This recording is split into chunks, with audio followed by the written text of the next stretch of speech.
Bem, chegamos então no capítulo 28 de Isaías. E esse capítulo,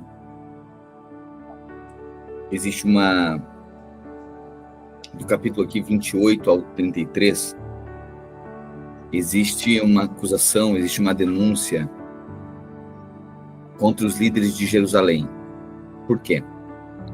Porque Deus disse que ia permitir que o Império Assírio, eles lutassem contra Israel e os destruísse. Lembra, eu vou pedir só que ou troque o fundo, o fundo musical tá... E não é só questão de volume, eu acho que ele tá muito constante. Aí ele fica um pouquinho carregado. Acho que pode trocar o fundo aí, ok? Vamos lá.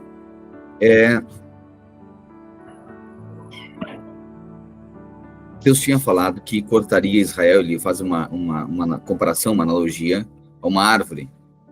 Deus disse que cortaria essa árvore e passaria um fogo sobre ela também. E restaria somente um toco. E desse toco nasceria um broto. Desse broto nasceria uma nova árvore. Estava fazendo uma analogia aqui com Jerusalém. Jerusalém com Israel, o povo de Israel, que se desviou dos caminhos do Senhor, da lei do Senhor. Confiava na sua força, confiava nas suas relações, permitiu a idolatria, não honrava mais o Senhor, esqueceu da lei do Senhor. Bom, então Deus disse o seguinte: olha, eu vou permitir que o império da Síria venha e lute contra vocês e vença vocês. Eu vou permitir que a terra de Israel seja devastada. Eu vou permitir que vocês sejam levados cativos. Se vocês não arrependerem, isso tudo vai acontecer com vocês. Foi isso que Deus falou. Deus usa então o profeta Isaías para confrontar os reis ali em Israel. O povo de Israel tinha reis. Então, o profeta iria lá e denunciava, profetizava o que Deus estava falando. Para quem que ele emitia essa profecia? Bom, para a liderança, né? Ele emitiu uma sentença, emite um comunicado para a liderança daquela nação, da nação de Israel. Pois bem, o que acontece é que Deus falou então que o império da Síria viria e tomaria conta de Israel. Por conta disso, quando Isaías começa a profetizar isso que iria acontecer com Israel estava tão no caos moral e religioso tão grande que eles pensaram o seguinte: bom, nós vamos então, a solução é nós fazermos parcerias com outros povos. O capítulo 28 é uma acusação, uma denúncia aos líderes de Israel, de Jerusalém, por fazerem uma aliança com o Egito. Eles agora estavam fazendo aliança com outros povos para se defender do Império da Síria. Ou seja, uma maneira natural de se livrar do problema. Olha o tamanho da obstinação. E Deus chamando a atenção deles o tempo inteiro. Mas a maneira natural de conduzir as coisas. Então, assim, Deus chamando a atenção: olha, voltem-se para mim, nós temos a nossa relação, volte-se para os meus caminhos, obedeça a minha lei, obedeça as minhas ordenanças. Não, a pessoa vai lá e ela faz do jeito dela. Se era o povo. E Deus está dizendo: olha, os inimigos virão contra vocês. Ao invés de eles se voltarem para Deus, se arrependerem, obedecerem a Deus, não. Eles buscam uma proteção contra o inimigo. Eles arrumam um jeito natural de resolver os seus problemas. Isso tudo mostra a obstinação do povo. E muitas vezes é a nossa obstinação. Porque não consultamos ao Senhor, muitas vezes, existe caos, existe problemas. Aí, ao invés de nós consultarmos ao Senhor, não. A gente vai e faz mais uma tentativa natural de resolver o problema. Mas a gente não vai para a fonte. E Deus chamando a atenção diz: vem até mim, pega um conselho para mim. Né? Então, esse era o problema de Israel. A partir daqui do capítulo 28, então existe uma acusação contra essa liderança de Jerusalém, porque eles agora buscaram fazer uma parceria com o Egito. para se defender do império da Síria, que Deus disse que iria permitir que esse povo viesse e tomasse Israel, ok? Esse é o cenário, os próximos capítulos aqui, continuação dessa denúncia do profeta Isaías contra os reis de Israel, ok? Então você está vendo aqui, pelo menos todos esses capítulos aqui, Deus falando contra Israel, Deus falando contra Jerusalém, Deus dizendo o que vai acontecer com eles, mas também falando contra esses povos inimigos de Israel, que venceriam eles. Em determinado momento venceriam Israel, os inimigos de Israel. Deus permitiria isso, mas depois Deus vingaria também o que eles fizessem com Israel. Okay? Chega no capítulo 28, então, agora uma mensagem de acusação, agora uma denúncia contra os reis de Israel que estavam fazendo essa aliança com o Egito para se defender contra o império da Assíria. Amém, Senhor, nós pedimos, mais uma vez, o espírito de sabedoria, de revelação, de entendimento, venha sobre nós. Deus, não a letra, a letra mata, mas nós queremos discernir o espírito, porque o espírito nos provoca a vida. Deus, abre os olhos do nosso entendimento, para não somente olharmos por uma história, para Deus, e ver aquilo que aconteceu com o povo de Israel, mas sem fazer sentido na nossa vida. Nós queremos contemplar, nós queremos perceber os princípios, fundamentos, ó Deus, as ordenanças, ó Deus, ó Deus, aquilo que é a tua direção, que era a tua direção para o povo, que é a direção para a nossa vida também. Queremos, ó Deus, que isso se torne sabedoria, se torne um conhecimento aplicável. Não queremos ser religiosos, cheios de letra, mas sem sentido para a nossa vida. Não queremos olhar, contemplar a tua palavra e só vermos como uma história de um povo que viveu há muitos anos atrás. Nós queremos olhar para a tua palavra e a tua palavra nos inspirar, nos direcionar, nos orientar, nos guiar, nos balizar, nos nortear. É isso que nós desejamos. Por isso, nós pedimos espírito de revelação e sabedoria. Faça, Deus, durante a leitura, em cada devocional, que os nossos olhos sejam abertos. Nós possamos, que a gente perceba o que o Senhor está nos mostrando. A gente perceba a palavra aplicada na nossa vida, nas nossas relações. Como, ó Deus, somente essa introdução. E muitas vezes nós buscarmos fazer parceria com o Egito para se defender dos nossos inimigos, quando deveríamos somente nos voltar ao Senhor, na nossa vida. Nós pedimos em nome de Jesus. Amém e amém. Amém? Então, aqui, capítulo 28 de Isaías diz assim, que a aflição espera a orgulhosa cidade de Samaria, a coroa gloriosa dos bêbados de Israel. Fica na parte alta de um vale fértil, mas sua beleza gloriosa murchará como uma flor. Olha Deus denunciando por meio do profeta Isaías o que aconteceria com Samaria. Fica na parte alta de um vale fértil, mas sua beleza gloriosa murchará como uma flor. Ela é o orgulho de um povo que o vinho derrubou. Ou seja, ficou bêbada, ficou embriagada. Você está dizendo, vocês são meu povo, mas vocês se embriagaram. Vocês não estão mais sóbrios. Estão embriagados com a idolatria. É interessante, né, que muitas vezes, quando a gente não percebe que o Espírito de Deus, a gente busca toda forma natural de ter alegria, e isso nos embriaga. O povo buscou uma forma natural de ter benefício para a sua vida. Por isso eles estavam embriagados, não estavam percebendo o que precisavam perceber. E agora, por meio do profeta Isaías, Deus está falando isso. Essa Samaria, que era a capital das tribos do norte, Deus disse, ela é o orgulho de um povo que o vinho derrubou. O Senhor enviará um exército poderoso contra ela. Está falando aqui do Império da Babilônia. Como forte tempestade de granizo, chuva torrencial ou violenta inundação. Eles irromperão contra ela e a derrubarão por terra. A orgulhosa cidade de Samaria, a coroa gloriosa dos bêbados de Israel, será pisoteada pelos inimigos. Fica na parte alta de um vale fértil, mas sua beleza gloriosa murchará como uma flor. Quem a vir, a apanhará, como figo temporão que alguém apanha e come. Naquele dia, o próprio Senhor dos Exércitos será a coroa gloriosa de Israel. Será o orgulho e a alegria do remanescente do seu povo.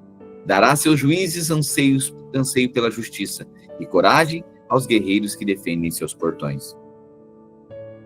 Agora, porém, Israel é conduzida por bêbados, que vacilam por causa do vinho e cambaleiam por causa do álcool. Os sacerdotes e os profetas cambaleiam por causa da bebida forte e ficam tontos por causa do vinho. Vacilam quando têm visões e cambaleiam quando pronunciam suas decisões. Suas mesas estão cobertas de vômito, a sujeira por toda parte. Perguntam: quem o Senhor pensa que somos? Por que fala conosco dessa maneira? Acaso somos crianças pequenas recém-desmamadas? Ele nos diz as mesmas coisas repetidamente. Uma linha de cada vez, um pouco aqui, um pouco ali. Agora, o Senhor terá de falar ao seu povo por meio de opressores estrangeiros de língua estranha. Uau! Deus está dizendo, meu Deus. Deus estava usando profetas, né? Deus estava usando gente da sua própria gente para instruir. Sabe o que é? É um ambiente muito ruim, né? É um caos, eu acho, na vida, quando o ímpio precisa falar coisas que os nossos irmãos falaram e a gente não ouviu. Interessante, né? Porque às vezes alguém da nossa família, alguém do ambiente da vida cristã, às vezes o pai, a mãe está denunciando, olha, tu é orgulhoso, mas aí a gente não ouve. Aí um ímpio precisa falar isso. É duro ouvir de um povo de língua estranha, um povo que não é nosso povo, quando a gente não se submete. É exatamente isso que aconteceu em Israel. Eles dizem, olha, vocês procuram, vocês não ouvem. Vocês estão bêbados, os profetas de vocês também estão embriagados. Ninguém ouve ninguém. E ainda vocês acham que é muito, fica incomodado quando alguém fala. É isso aqui. Tá falando, parece que eu sou criança, tá falando de novo a mesma coisa, eu já ouvi isso aí. Pois é. Na verdade, escutou, mas não ouviu. É horrível isso, né? Mas esse é o contexto do povo, uma obstinação. Aí Deus permite o quê? Bom, Deus permite agora, precisa quebrantar esse povo. Um aspecto, né? Deus permitiu isso para que o povo fosse quebrantado. Irmãos, algumas pessoas às vezes associam que emoção é quebrantamento. Não. Emoção é da alma, quebrantamento é do espírito. O quebrantamento, ele sempre vai produzir frutos. O quebrantamento, ele é acompanhado de ações que denotam uma transformação. Isso é quebrantamento. Não é um choro.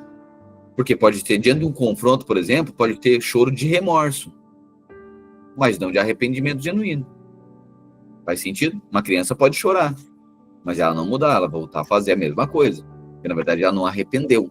Arrependimento, no original, é mudança de mentalidade. Arrependei-vos, mudem a mentalidade. Não é simplesmente uma tristeza profunda porque foi pego na sua inconsequência. Então, Deus permitiu o exílio na Babilônia, Deus permitiu que o império da Babilônia viesse e agora saqueasse Israel, destruísse as suas cidades, acabasse com o orgulho deles. Porque Deus abate o soberbo, Deus abate o orgulhoso, mas o humilde é exaltado. Deus exalta, Deus dá graça ao humilde. Então, existem situações, quando a gente aplica isso aqui para a nossa vida, existem situações que é muita bondade de Deus, quando existe uma permissão para que situações na nossa vida nos quebrantem. E, às vezes, isso é permitido pela dureza do nosso coração, porque não ouve ninguém, assim como o povo. E ainda fica incomodado. Isso aqui é o ápice da soberba, né? Fica incomodado quando Deus está falando, usando alguém para falar. Não gosta. Isso é tolice. Diz, não, mas o que Deus acha? Acha que eu sou criança? Para me falar isso aí eu já sei. Então, a pessoa entendeu, mas nunca conheceu. A pessoa tem o conceito, mas na prática aquilo nunca reverbera, aquilo nunca se traduz na prática. E aí, tá descrito aqui, tá evidenciado aqui, tá traduzido aqui a religiosidade. Ele está falando, agora o Senhor terá de falar ao seu povo por meio de opressores estrangeiros. Isso, Fábio. Quem tem ouvidos ouça, discernir isso muda tudo. Exato. Agora o Senhor terá de falar a seu povo por meio de opressores estrangeiros de língua estranha. Irmão, se nós não ouvirmos os de casa, o Senhor vai usar os de fora. Isso é fato. Mas que Deus vai provocar em nós um quebrantamento do nosso orgulho, pode ser hoje, pode ser daqui 5 meses, pode ser daqui 2 anos, mas que Deus tem Deus tem uma responsabilidade de cuidar de nós. E esse cuidado é de colocar limites, é de nos chamar para a relação, é de nos trazer para a relação, de usar situações que nós andemos de forma humilde diante do Senhor. A pior coisa, a gente fica soberbo, não ouve ninguém, faz do próprio jeito. Israel agora, ao invés de se quebrantar diante da profecia de Isaías, imagina, o profeta denunciando, vocês estão fazendo toda essa bagunça, Deus vai permitir que isso aconteça na sua vida. Então nós vamos fazer do nosso jeito. Ao invés de eles reconhecer ao Senhor, foram pedir ajuda para o Egito. Ou seja, é uma forma natural de resolver seus problemas. Aí o profeta estava dizendo, agora o Senhor terá de falar ao seu povo por meio de opressores estrangeiros de língua estranha. Ele disse ao seu povo, este é o lugar de descanso, que os exaustos repousem aqui. Este é o lugar de conforto, mas eles não quiseram ouvir. Irmão, fica aqui. Irmão, não faz assim. Filho, não faz desse jeito. Não vai por esse caminho. Olha, está acontecendo algumas coisas. Quebranta, reconhece, pede perdão. Não te exaspera, não fica ressentido. Ouve. Está todo mundo te amando aqui. Tem liberdade. Não faz desse jeito. Não se isola. Não abandona. Não, obstinado. Ouve. Pode falar. Não fala de jeito nenhum. Tá bom? Então, não ouve ninguém de casa? Tá bom, Deus vai usar os ímpios. Olha o que o profeta diz. Ele disse a seu povo, este é o lugar de descanso. É esse lugar que tem amor. Porque quando o ímpio ensinar, não vai ser com amor, não. Porque uma coisa é apanhar de pai e mãe. Outra coisa é apanhar na rua. Pai e mãe sabe a medida, o nível, a intensidade da varada. Na rua, não. Pai e mãe, quando exortam para redimir, exortam para aproximar, exortam para corrigir, para orientar. Na rua, é para oprimir, é para machucar. Agora o Senhor terá de falar ao seu povo por meio de opressores estrangeiros de língua estranha. Ele disse a seu povo, este é o lugar de descanso, que os exaustos repousem aqui. Este é o lugar de conforto. Mas eles não quiseram ouvir. Por isso, mais uma vez, o Senhor lhes explicará a sua mensagem. Uma linha de cada vez, uma linha mais uma vez, um pouco aqui, um pouco ali, para que tropecem e caiam, serão feridos, pegos em armadilhas e capturados. Portanto, ouçam essa mensagem do Senhor, vocês governantes zombadores de Jerusalém. Dizem, fizemos um acordo para enganar a morte, uma negociação para evitar a sepultura. A destruição que se aproxima jamais nos tocará, pois construímos um forte refúgio feito de mentiras e engano. Ou seja, qual era a denúncia aqui? Que eles estavam fazendo acordo com o Egito, para se defender do império da Síria. Por isso, assim diz o Senhor soberano. Vejam, ponham em Sião uma pedra angular, uma pedra firme e testada. Olha só, profeticamente está falando para a obstinação de Israel daquele tempo. Lembra? Estava falando ali em torno de 720, 700 antes de Cristo, para aquele tempo. Mas profeticamente também se tratava do que iria acontecer anos mais tarde, quando Jesus viesse. Quem é a pedra angular? Jesus. Ou seja, eles eram tão... Vamos lá. Por que os judeus, eles crucificaram Jesus? Quem foi? Foi o Império Romano que crucificou? Não foi, foram os judeus. Por quê? Porque eles não aceitaram a forma que Deus enviou para tratar a vida deles. Porque muitas vezes Deus envia o que a gente precisa numa embalagem que a gente não gosta. Muitas vezes Deus envia o que a gente precisa numa embalagem que a gente não gosta. A gente não gosta da forma. Deus envia Jesus, eles não reconhecem. Eles endureceram o coração. Por isso que a profecia está dizendo o seguinte, olha, por isso assim diz o Senhor soberano, vejam, ponham em Sião uma pedra angular. Ou seja, que vai ser o norte, né? A pedra pedra de esquina, a pedra angular, é a partir daquela que toda a construção é feita. Uma pedra firme e testada é uma pedra angular preciosa, sobre a qual se pode construir com segurança. Quem crer jamais será abalado. Provarei vocês com a corda de medir da justiça e com o prumo da retidão. Olha só a profecia, dizendo que quando Jesus viesse, seria evidenciado todos os caminhos tortuosos de Israel. Jesus chega diante dos religiosos e denuncia. Diz: vocês são hipócritas, porque vocês denunciam, vocês reparam, vocês têm uma trave no olho de vocês, mas vocês ficam incomodados com um cisco no olho do outro. Vocês engolem, vocês comem um mosquito, mas estão engolindo um camelo. É isso que Jesus denuncia. Ou seja, quando Jesus vem, ele começa agora a passar o prumo. Né? Quando passa o prumo, quando vê tudo que está torto, a profecia dizia respeito a isso, né? Que Jesus seria enviado agora para mostrar, para tornar evidente a obstinação e o erro de Israel. Provarei 17, provarei vocês com a corda de medir da justiça e com o prumo da retidão, porque seu refúgio é feito de mentiras, uma tempestade de granizo derrubará. Porque é feito de engano, uma inundação o arrastará. Cancelarei o acordo que fizeram para enganar a morte. Ou seja, cancelarei o acordo, agora volta lá para o contexto, né? Da parceria que eles fizeram, a aliança que eles estavam fazendo com o Egito. Cancelarei o acordo que fizeram para enganar a morte. Ou seja, estava prometido de morte, o Império Assírio ia matar eles fazem um acordo com o Egito para livrarem-se da Síria. Acabarei com sua negociação para evitar a sepultura. Quando o terrível inimigo chegar, vocês serão pisoteados. A inundação virá repentinamente, a cada manhã, dia e noite, até que sejam levados embora. Essa mensagem deixará seu povo aterrorizado. A cama que vocês fizerem é curta demais para se deitarem. Os cobertores serão muito estreitos para se cobrirem.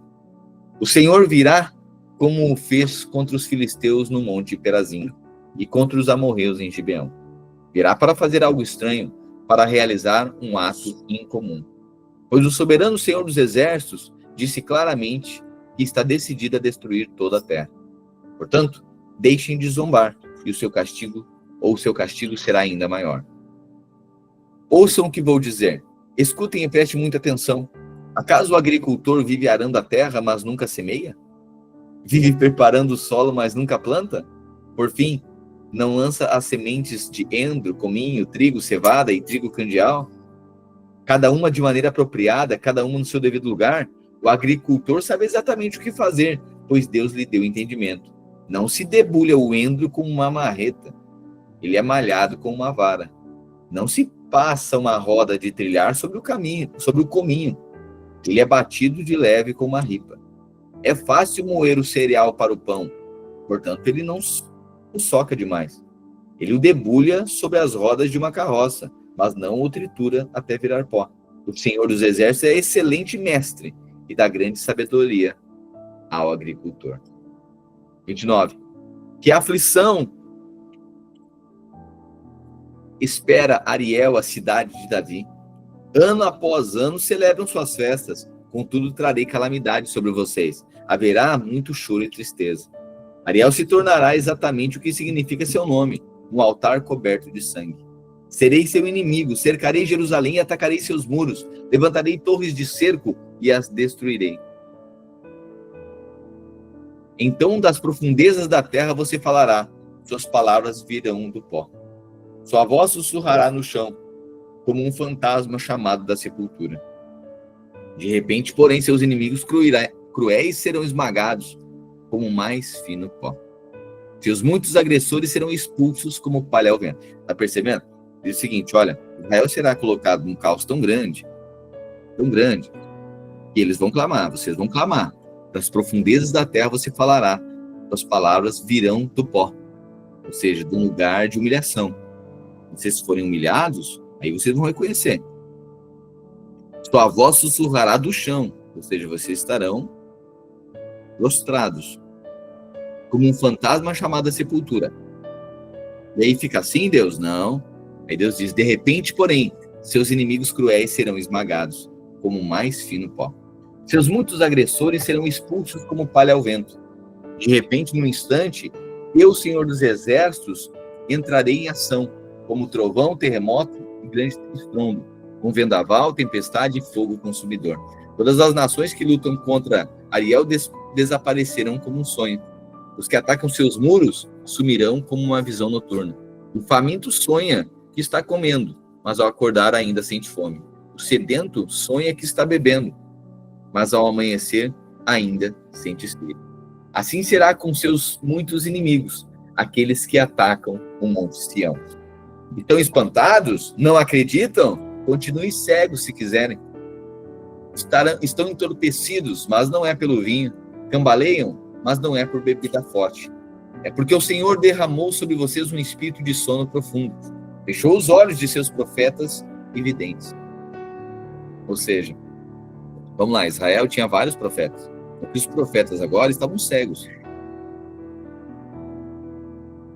Quando a gente passou por Abraão, por Isaac e por Jacó, a gente viu que Isaac, ele, no final da sua vida, ele estava cego.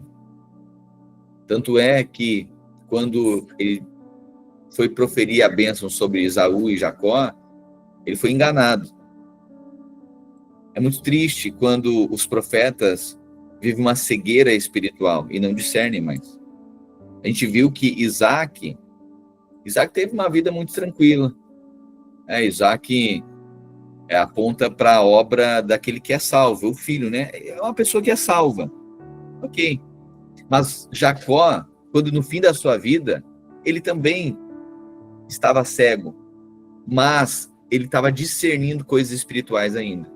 Porque Jacó, quando olhamos para a história de Jacó, a gente vê alguém tratado por Deus. Isaac, ele termina a sua vida não percebendo as coisas espirituais. Mas Jacó, porque foi tratado por Deus, ainda que estava cego naturalmente, espiritualmente seus olhos estavam abertos. O problema aqui é que muitos profetas, eles não estavam percebendo as coisas espirituais. O problema da nossa vida é a gente ser cego de enxergar. Às vezes, porque a gente está enxergando, a gente enxerga coisas naturais, não percebe o espírito por trás das coisas. Está evidente, mas a pessoa não consegue perceber. É um espírito, tá vendo aqui? Tá vendo a vitimização aqui? Você tá percebendo isso? Não, tadinha. Não é tadinha, tem um espírito de vitimização aqui. Não percebe que esse espírito aqui precisa ser afetado? Não percebe que aqui, na verdade, tem uma aparência interessante. Ontem eu estava à noite numa reunião e aí estava conversando sobre isso, né? Duas faces da justiça própria. A justiça própria, ou ela se envaidece, ela enrijece e ela afronta, ou ela vitimiza a justiça própria, né? Então, tem aquelas pessoas que, diante de uma correção, diante do seu próprio erro, a pessoa se envaidece ainda. Ela fica obstinada, não gosta, fala mal, e já se revolta, e já quer abandonar. É uma fase da justiça própria. Mas você vai perceber que tem outro extremo. Outro extremo é quando a pessoa você, por exemplo, você vai fazer uma conversa com a pessoa já começa a chorar. Tem um choro que é do quebrantamento. Ok, ele vai ser carregado vai ser carregado de frutos. Mas tem outro que é um choro que é da alma. A pessoa vitimiza. Ela se coloca como coitada. Aí não é hora de chorar, é hora de ouvir. Mas a pessoa chora como dizendo, olha, isso aqui é mais forte do que eu, isso aqui é uma coisa que aconteceu, né?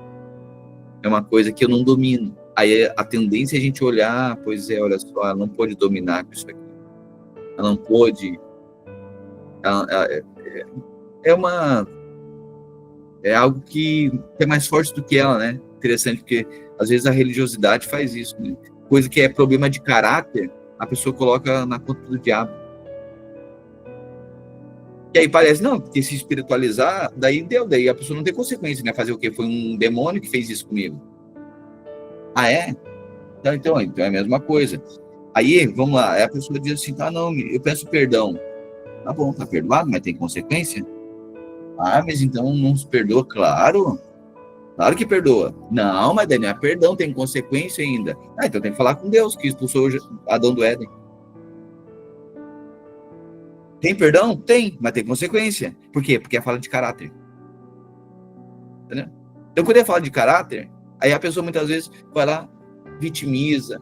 Ai, olha só, ai. A pessoa foge, a pessoa chora. É tudo a alma. Porque parece que a pessoa é vítima disso que tudo que aconteceu. Pastor, mas olha só, as questões não são as espirituais? São. Mas isso passa por um poder de decisão também. A não ser que é demônio. Tá, ok, é demônio mesmo? É possessão demoníaca? Tá bom, então a pessoa tá andando pelada na rua, rasgando dinheiro. Ah, é demônio, a pessoa não rasgou dinheiro, não fez pix para ninguém. Entendeu? Ou seja, existe um poder de decisão para muitas coisas que a pessoa sabe que se ela fizer aquilo ali é malefício para ela. Mas coloca na conta daquilo que ela falou, na conta que ela disse, e diz, foi um espírito que toma conta de mim, eu não consigo dominar. Pois é, então pelas coisas que falou tem consequência. Mas tá perdoada, ou seja, nada não ficar ressentido. Qual é o grande problema, né? O mundo é assim, você faz alguma coisa errada com o mundo, o que o mundo faz? Não, tá tudo bem, mas não quero mais te ver. O mundo é assim, ele corta o quê? A relação. Deus faz o seguinte, você errou. Tem consequência. Mas eu quero te falar que tem forma da relação ser restabelecida. Adão foi expulso do Éden. Era uma consequência, sim ou não? Era a consequência da morte. A consequência era a separação de Deus, certo?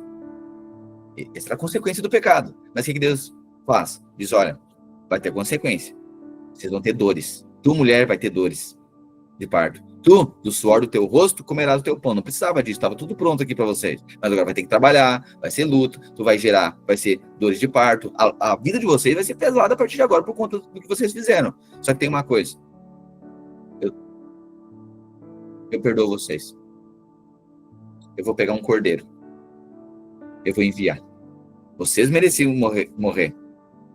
Eu só vou limitar a relação. Porque eu ainda desejo que vocês sejam redimidos. Eu vou redimir vocês. A relação vai ser mantida. É isso, é o evangelho. É isso que nós estamos comemorando a partir de hoje, a sexta da paixão. O cordeiro morreu em nosso lugar. O que Deus estava dizendo? Nós não vamos perder a relação. Porque o mais importante é a relação. Você está entendendo? O que é redenção? É alguém dizendo o seguinte, olha, mas me perdoa do meu erro. Perdoa o teu erro, perdoa, claro que eu perdoo. Mas não vamos deixar de relacionar por isso. Mas agora vai ter limites e tem consequências. O mundo, não, tá tudo bem, mas não aparece mais na minha frente. Acaba com a relação. O mundo é assim, porque eles não sabem perdoar. O perdão é dizendo o seguinte, ainda tem possibilidade de nós mantermos relação. Agora, o que Deus faz com Adão? Tem consequência. A relação está limitada. Enquanto um cordeiro não pagar o preço, alguém vai ter que pagar o preço dessa redenção. Aí é quando Deus envia Cristo para pagar, porque a relação estava limitada. A fase da justiça própria, muitas vezes, é o quê? Vitimizar diante do erro. A pessoa chora, tal, mas não arrepende. E acha que, porque as coisas que falou, isso não tem consequência. Jesus disse, o poder e a gente leu aqui em Provérbios, né? Que o poder da vida e da morte estão na língua. Então tem coisa que a gente fala que tem consequência, claro que tem. Você vê as lideranças políticas, você vê que é tudo pela fala. O que a pessoa diz, a bolsa já despenca. O mercado financeiro de um país, de uma nação, por aquilo que a liderança dela falou. Portanto, o nosso falar, ele representa alguma coisa. Né? A questão o fato é que Israel agora fica obstinado e seus profetas também ficam obstinados e cegos. Não estão mais enxergando coisas espirituais. Então a gente precisa discernir. Tem manifestação de situações e aquilo ali é vitimização. E aquilo ali é quebrantamento. Nem toda pessoa que chora, ela está quebrantada. Você dá alma. Agora, normalmente, pessoa quebrantada no espírito, ela vai derramar lágrimas de quebrantamento, que ela reconhece. E isso é acompanhado de frutos, porque pelos frutos se conhece a árvore. Faz sentido? Os profetas de Israel, eles estavam todos embriagados, num espírito de sono profundo, com os olhos fechados. É horrível quando a gente cai numa cegueira espiritual. A gente é cego de enxergar, a gente enxerga o natural. Por isso que, às vezes, a melhor versão nossa é de com olhos fechados, para perceber o espírito da coisa. Para eles, todos os acontecimentos futuros dessa visão são um livro selado. Olha o verso 11. O que o profeta está dizendo? Para eles, todos os acontecimentos futuros dessa visão são como um livro selado. Quando você o entregar aos que sabem ler, dirão: não podemos ler, pois está selado. Quando entregar aos que não sabem ler, dirão: não sabemos ler. Portanto, o Senhor diz: este povo fala que me pertence, honra-me com os lábios, mas com o coração está longe de mim. Está percebendo? A adoração que me prestam não passa de regra ensinada por homens. A pessoa faz o protocolo certinho. Ninguém consegue pegar o erro dela. Mas com o coração está muito longe. Ela está perto, mas não está próximo. Geograficamente, a pessoa está perto. Já usei esse exemplo aqui, né? Isso é a denúncia de muitos casamentos. A pessoa diz aqui: amor, mas tu tá reclamando, mas eu tô aqui. Ela diz assim: tu tá aqui, mas tu não tá. Tá vendo? Tu tá aqui, tu tá próximo, tu tá perto, mas não tá próximo. Tá perto geograficamente, mas o coração tá muito longe. É isso que Deus tá falando pro povo. Vocês estão perto de mim, mas estão muito próximo de quem eu sou.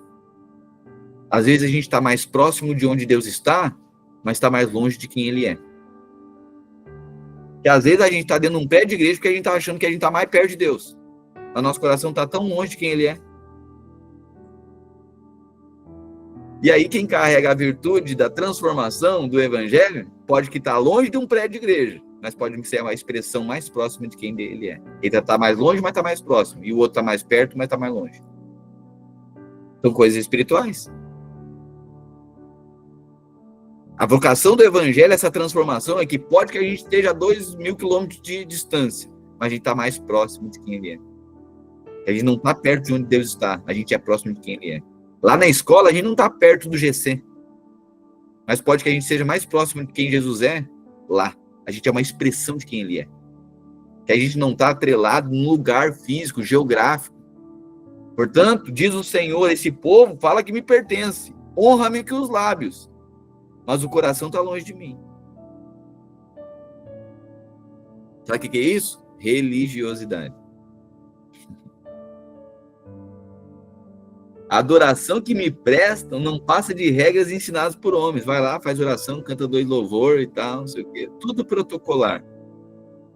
Mas quando sai do culto, quando o assunto, acho que é a palavra, nunca. Acho que em casa, o que escuta?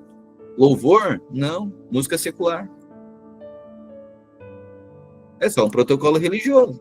Porque o coração mesmo está cheio disso. Tá vendo? Honra-me que os pastor está denunciando o que é pecado, que quando é que a Bíblia, não estou discutindo isso. A Bíblia só diz o seguinte: que a boca fala que o coração está cheio. Você gosta de ser alimentado do quê? É por isso. Por isso que às vezes os nossos filhos não vão querer esse Deus que a gente carrega. Por quê? Porque a gente fala com os lábios, mas o coração, a realidade é totalmente diferente. E aí a gente quer que eles só caiam eles dentro de um prédio de igreja. Por quê? Porque não tem igreja em casa. Que o pastor ensine a palavra, porque não tem quem ensine em casa.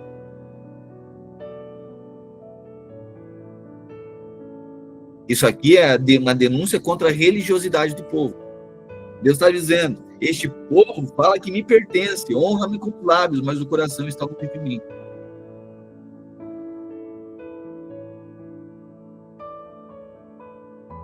Está próximo, está perto da esposa, mas está distante de quem ela é. Está perto do marido, mas está distante de quem ele é. A relação está muito longe. A gente está desejando o tempo inteiro. Relacionamento que a gente olha pela janela. A gente está numa igreja, mas está distante daquele lugar. A gente está perto fisicamente, mas o coração está muito longe. É horrível quando a gente vive uma vida olhando pela janela. O problema de Davi foi esse. Ao invés de estar na guerra, ao invés de estar servindo, ficou em casa. Em casa, ficou onde? Na sala? No quarto? Não, foi para a janela. Sempre olhando para o do outro. Para a igreja do outro, para o relacionamento do outro, para o emprego do outro, e não consegue ver a graça de Deus. Ele está perto, mas está longe. Deus estava denunciando. Esse povo fala, vocês falam que vocês me pertencem a mim, vocês honram com os lábios, Jesus, quer dizer que eu te amo. É ele, por ele que eu estou gastando a minha vida. Mas se passar um pouquinho do horário, a gente já fica incomodado. E gastando que vida? Tá entendendo? É tudo religiosidade. E essa é a maior tentação da nossa vida.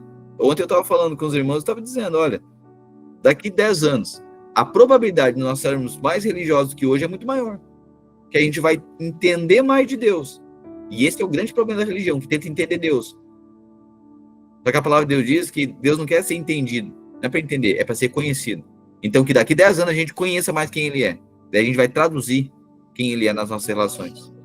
Aí a gente vai ser mais próximo de quem Ele é. Mesmo em alguns momentos a gente estando distante do lugar onde aparentemente a gente acha que Ele se encontra. A adoração que me presta não parte de regras ensinadas por homens. 14. Por isso, mais uma vez, deixarei esse povo maravilhado com obras maravilhosas. A sabedoria dos sábios passará e a inteligência dos inteligentes desaparecerá. Irmãos, algo aqui. Você percebe a bondade de Deus?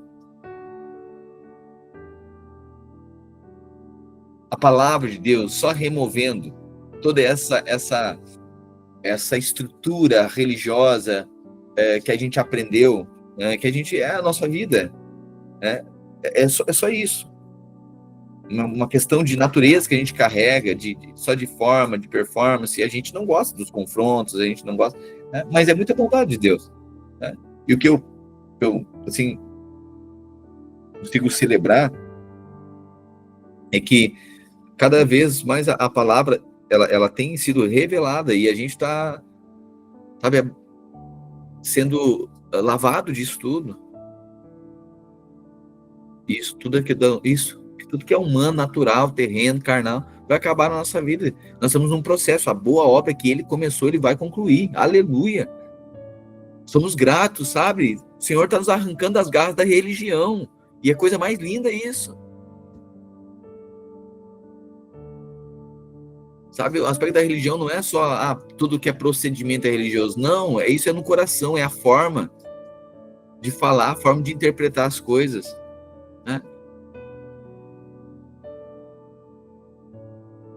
Que aflição espera os que procuram esconder seus planos do Senhor, que realizam seus atos perversos na escuridão. Dizem, o Senhor não nos vê, não sabe o que se passa. Como são tolos. Ele é o oleiro e certamente é maior que vocês o barro. Uau. 29:16. Que perversidade a vossa, como se o oleiro fosse igual ao barro, e a obra dissesse ao seu artífice, ele não me fez, e a coisa feita dissesse ao seu oleiro, ele nada sabe. Meu Deus, como são tolos. Ele é o oleiro e certamente é maior que vocês o barro. Pode o objeto criado dizer sobre aquele que o criou? Ou seja, pode a criação, a criatura, definir o Criador? Ele não me fez. Pode o vaso dizer, o oleiro não sabe o que faz. Pode a criatura falar que o Criador não sabe o que faz. Logo, em pouco tempo, os bosques do Líbano se tornarão um campo fértil, e o campo fértil produzirá colheitas fartas. Naquele dia, os surdos ouvirão as palavras lidas de um livro, e os cegos verão no meio da escuridão das trevas. Os humildes ficarão cheios de alegria do Senhor, e os pobres exultarão no Santo de Israel. O opressor já não existirá, o arrogante desaparecerá, e os que tramam o mal serão destruídos. Olha a redenção aqui, dizendo o que vai acontecer, a redenção de Israel. Deus está dizendo, Eu vou quebrar, eu vou passar, eu vou quebrar o orgulho de vocês, meu povo. Eu vou redimi-los. Sabe, hoje vocês querem dar palpite no Criador. Hoje vocês querem dizer como que Deus deve agir na vida de vocês. Vocês são um povo obstinado. Vocês se desviaram, vocês estão andando cambaleando na terra como bêbados. Vocês estão embriagados na idolatria de vocês, no orgulho, na soberba, na vaidade de vocês. Deus está falando de tanto jeito, com amor, por meio de seus profetas. Deus usa pessoas próximas para falar, não ouve, a pessoa não quer. E ainda você se faz de vítima. Era isso que Deus estava falando aqui. Mas em pouco tempo, Deus está dizendo, os bosques do Líbano se tornarão um campo fértil. Ou seja, ele vai limpar toda a terra. Deus vai limpar a terra e vai se tornar campo fértil de novo. E o campo fértil vai produzir colheitas fartas. E isso fala da minha e da sua vida. Deus removendo toda idolatria, toda religiosidade, todo protocolo que a gente honra com os lábios, mas o coração está longe. Deus está dizendo, acabou. Eu estou limpando vocês, estou justificando vocês. Vou tirar todo o desejo pela idolatria. Todo desejo pelos vícios, todo pelas coisas ocultas, escondidas da nossa vida, todo aspecto religioso, todo protocolo. Vou acabar com isso. E sabe o que o coração de vocês vai ser? Vai ser um coração fértil. Vocês vão desejar as coisas do alto.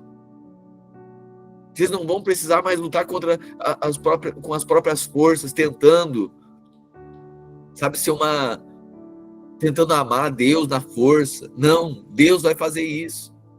Vocês não vão desejar mais ídolos, vocês não vão desejar mais parceria com o egípcio.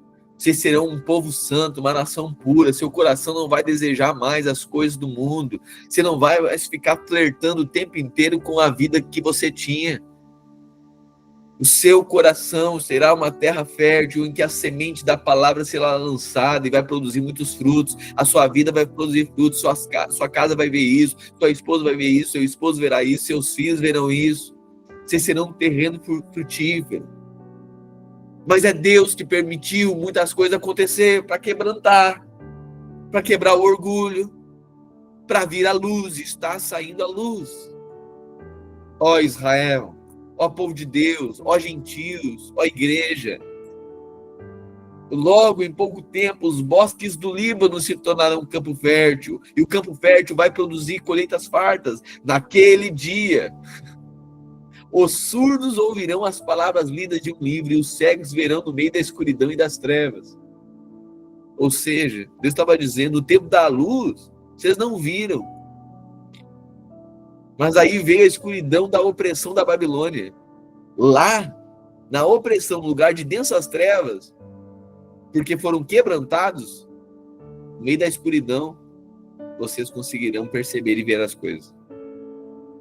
Hoje, vocês, na luz, vocês não enxergam. Mas quando estiver em trevas, vocês vão enxergar. Hoje, com um som bem alto, vocês ainda não ouvem.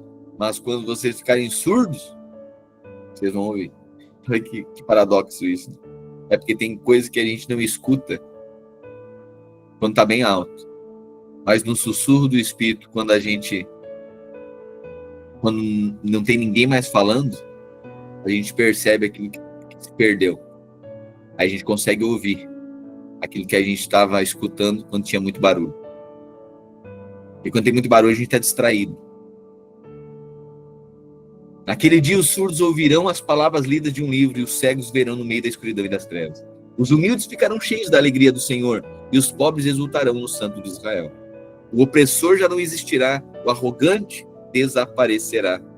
Os que tratam mal serão destruídos. Os que condenam os inocentes com testemunhos falsos desaparecerão. O mesmo acontecerá aos que trapaceiam para perverter a justiça e contam mentiras para destruir os inocentes.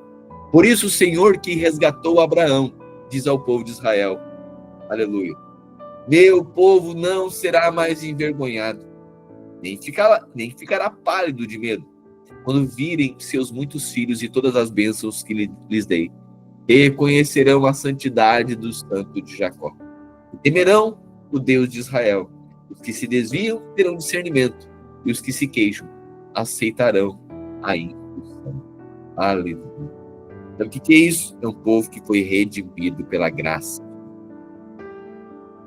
É depois de passarmos por situações que o Senhor nos leva a nos quebrantar. Não é um sofrimento sem entendimento. Quebrantamento é algo no espírito. Não é passar por tribulação. Até o ímpio passa e não aprende nada. Quebrantamento é perceber Deus numa situação difícil. É ser humilde.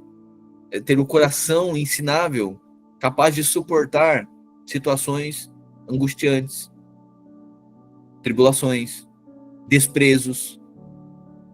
Não é porque a pessoa está sofrendo que a pessoa é quebrantada. Que a pessoa diz, Deus está me quebrantando. Quebrantando, a pessoa está cheia de orgulho só porque está passando uma temporada ruim.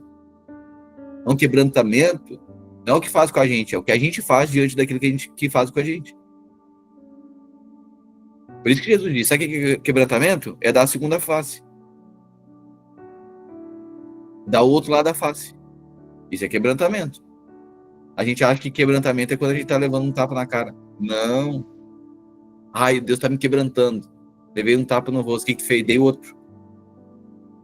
Não. É você, diante da injustiça, diante da falta de reconhecimento do outro, diante das situações, é você perceber, Senhor, eu quero mudar. Eu entendo que isso aqui é para mudar meu coração. Isso aqui é para arrebentar com meu orgulho. Eu sempre fui tirando na minha relação. Fui muito duro. Aí você vai se tornando mais sensível, coração mais quebrantado, mais humilde, pede perdão, reconhece, diz, amor, eu também errei aqui. Diz pro irmão, diz, olha, eu fui inconsequente contigo, e aquele dia eu pesei nas palavras. Eu não gostei não, eu me ressenti, quero te pedir perdão. Aí a gente vê os frutos de uma terra que foi limpa. Isso é fruto de quebrantamento. Quebrantamento vai fazer que nós pareçamos mais com Jesus.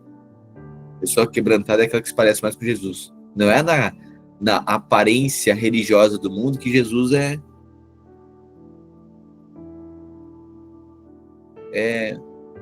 uma figura indefesa.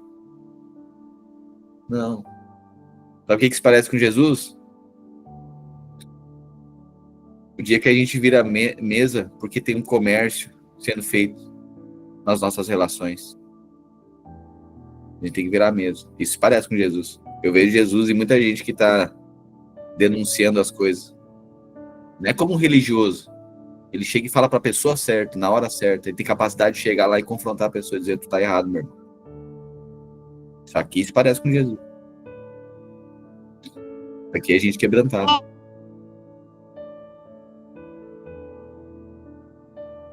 Isaías, capítulo 30. Que aflição espera meus filhos rebeldes. Você percebe aqui, todo o livro de Isaías aqui, essa mensagem, confrontos, né, para esse povo que está obstinado. Que aflição espera meus filhos rebeldes, diz o Senhor. Vocês fazem planos contrários aos meus, acordos não dirigidos por mim. Com isso amontoam pecado sobre pecado. Pois sem me consultar, desceram ao Egito em busca de ajuda. Puseram sua confiança na proteção do faraó. Tentaram esconder-se na sombra dele.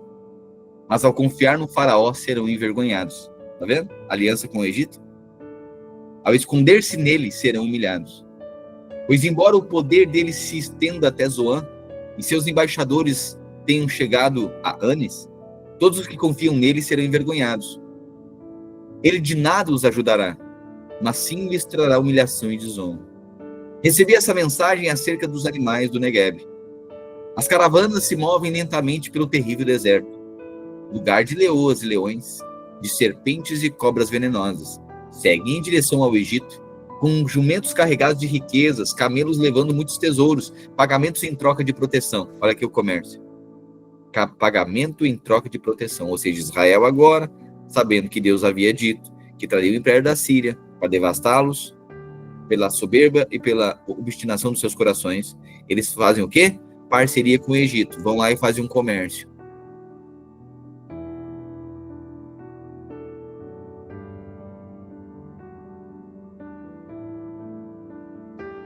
Seguem em direção ao Egito com jumentos carregados de riquezas, camelos levando muitos tesouros, pagamentos em troca de proteção. O Egito nada dará como retribuição as promessas do Egito não têm valor algum. Uau!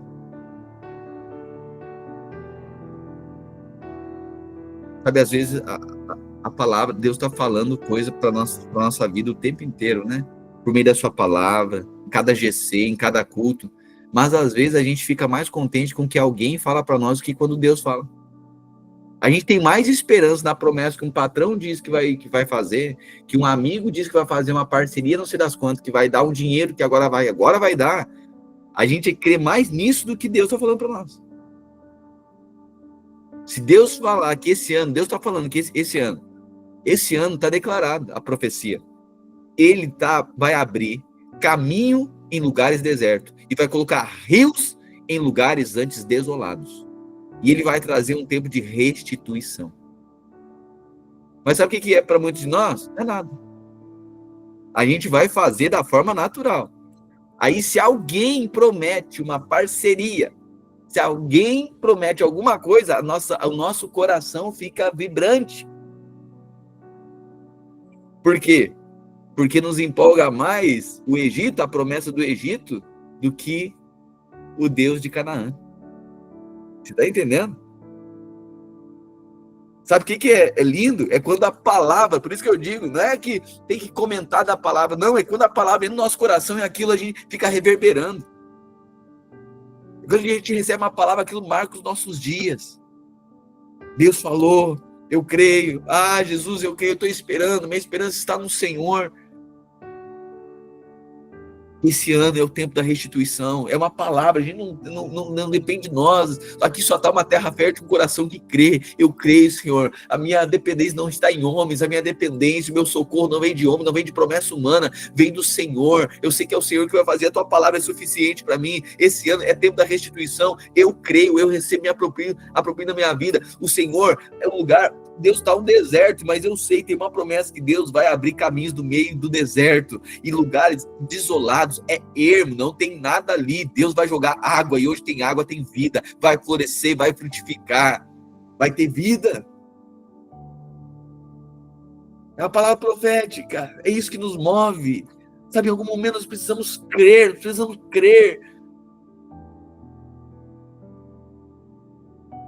que precisa motivar o nosso coração. Esses dias falei sobre isso, né? Senão a gente vai estar num lugar, numa igreja, que a gente precisa que alguém faça malabarismo para entreter a gente. A gente vai para uma agora que estão cuspindo fogo. Agora estão jogando malabares.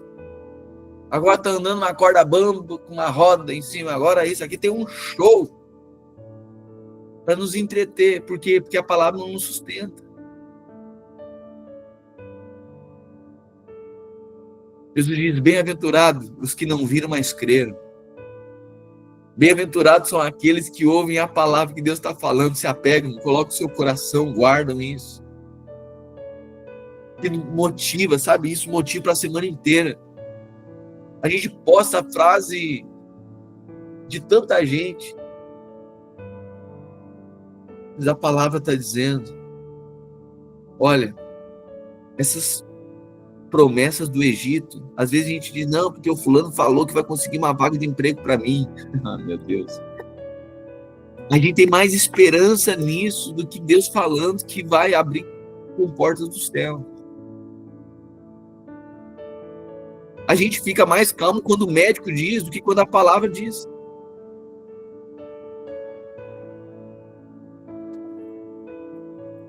A gente fica mais tranquilo se o médico disser, meu Deus, me sinto confrontado o tempo inteiro com isso. Diz que os filhos não estão legal da saúde, coisa assim, sabe? Tribulação de tudo quanto é coisa. Sabe, a gente precisa estar lutando ali para descansar. É um descanso espiritual, dizendo, eu sei. Olhar ali e dizer, eu sei. Ontem mesmo, o Benhur está com um pouquinho de insuficiência respiratória, fazendo esforço. Isso incomoda. Aí eu olhei para a porta aqui de casa e tá ali a marca do sangue. Eu estou dizendo, Deus, essa é a garantia de que nem o mal vai entrar, a morte não entra nessa casa de jeito nenhum. Pode ser vale da sombra da morte, mas não vai ter morte nessa casa, não. Por quê? Porque o diabo veio falar no nosso ouvido, sim.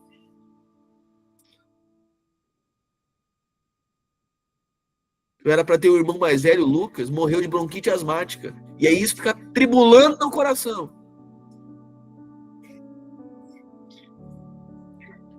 Com 1 ano e meio, meus pais, Jesus levou o Luquinhas. Bronquite asmática. Daí vem esses problemas.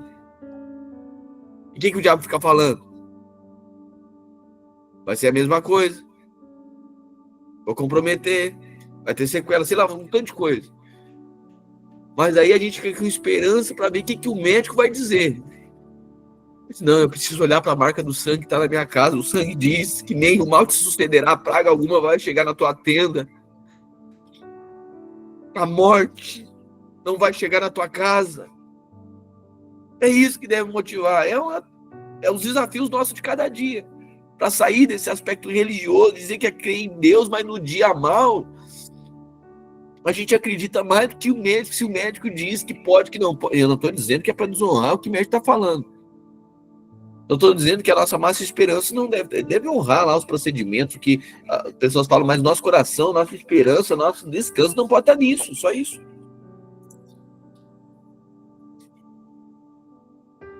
Porque pode que tem um dia que o médico vai falar, só Deus. E nesse dia, nosso coração precisa estar descansado.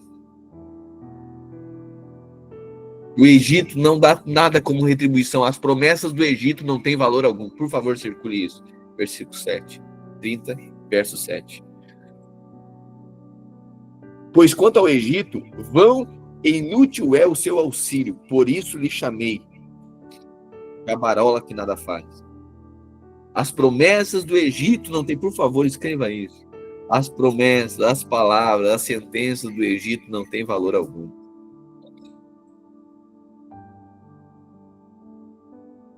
Parceria natural, sabe? Coisas naturais. Não creia nisso, que isso é segurança alguma. Nossa segurança está no Senhor. Agora vá e escreva essas palavras. Registre num livro. Escreva essas palavras. Olha o que Deus estava dizendo para o povo. Vá e escreva essas palavras. Registre-as num livro. Elas permanecerão até os fins dos tempos. Como testemunha de que esse povo é rebelde e teimoso, se recusa a ouvir a lei do Senhor. Dizem aos videntes, não tenham mais visões. E aos profetas, não nos digam o que é certo. Falem de coisas agradáveis. Contem-nos mentiras. Esqueçam a verdade, saiam do caminho estreito. Parem de nos falar do Santo de Israel, tá vendo? Quando a gente diz o seguinte, olha o que o povo está dizendo. Eu não quero mais ouvir. Toda a vida, esses profetas ficam confrontando o tempo inteiro. Eu não quero ouvir mais isso aí. A gente lembra? A gente foge das conversas que a gente precisa ter. Lembra de Jacó? Foge do lugar das conversas difíceis que precisa ter. É isso aqui que Deus estava dizendo. Pode escrever aí. O povo fica dizendo, eu não quero mais ir para o meio desse povo que fica vendo as coisas, enxergando tudo e falando. Era isso que os profetas faziam. Dizem aos profetas, não tenho mais visão, para com isso, toda vida tem uma profecia, toda vida tem um confronto, toda vida tem uma denúncia a respeito de mim, eu não quero mais isso. Tá bom. Parem de nos falar do Santo de Israel, eu já sei disso, tá bom. Esta é a resposta do Santo de Israel. 12. Porque desprezaram o que lhes digo e preferem confiar em opressão e mentiras. A calamidade virá sobre vocês de repente, como um muro inclinado que se rompe e desmorona. No instante desabará e cairá por terra. Serão despedaçados como vasilha de barro, esmigalhados tão completamente que não sobrará um caco grande o suficiente para tirar brasas da lareira, ou um pouco de água do poço. Assim diz o Senhor soberano, o Santo de Israel: vocês só serão salvos se voltarem para mim e em mim descansarem. Meu Deus. Circula isso, por favor. verso 15. 30, verso 15. Assim diz o Senhor dos exércitos, o Santo de Israel.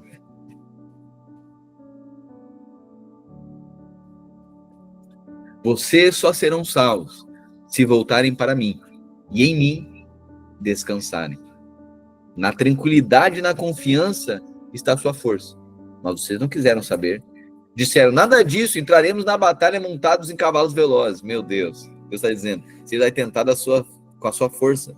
Israel, não é na sua força, é no meu descanso. Não é na sua força, é no descanso nele. Você percebe que Deus está falando para nós? Só que como que vai acontecer esse ano? Não é na nossa força, é no descanso dele. Esforça-te para descansar. Que a grande tentação é a gente fazer. É a gente tentar fazer aquilo que Deus mandou a gente descansar, que ele vai fazer. Enquanto ele não faz, a gente está na tentação de vou esperar aqui, vou morrer aqui desse jeito. Assim diz o soberano Senhor, o Santo de Israel, vocês só serão salvos se voltarem para mim e descansarem. Na tranquilidade e na confiança está a sua força. A força está no descanso, meu Deus. A força está no descanso.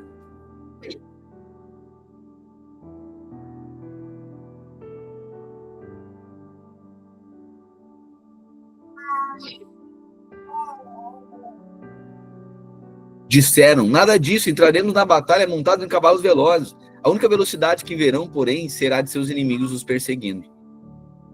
Cada um deles perseguirá 1000 de vocês. 5 deles farão todos vocês fugirem. Serão deixados como um mastro solitário numa colina, como bandeira no alto de um monte distante. Portanto, o Senhor esperará até que voltem para ele, para lhe mostrar seu amor e compaixão. Olha a redenção novamente aqui. Deus dizendo, a sua força está no descanso. Isso que Deus estava dizendo. Mas enquanto vocês tentarem lutar contra os inimigos de vocês, em seus cavalos, da sua maneira, sabe uma coisa? A única coisa que vocês verão é os inimigos correndo atrás de vocês. É isso que vocês vão contemplar. Se você tentar na força de vocês só vão ver inimigo perseguindo vocês. 1 minuto só.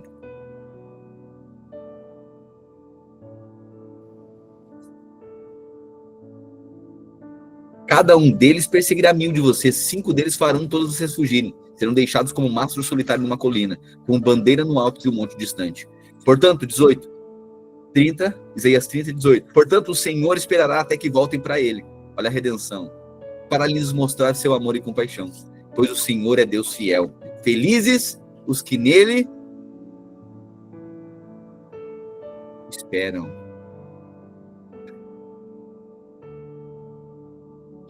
Felizes os que nele esperam. Salmo 40. Esperei com paciência no Senhor.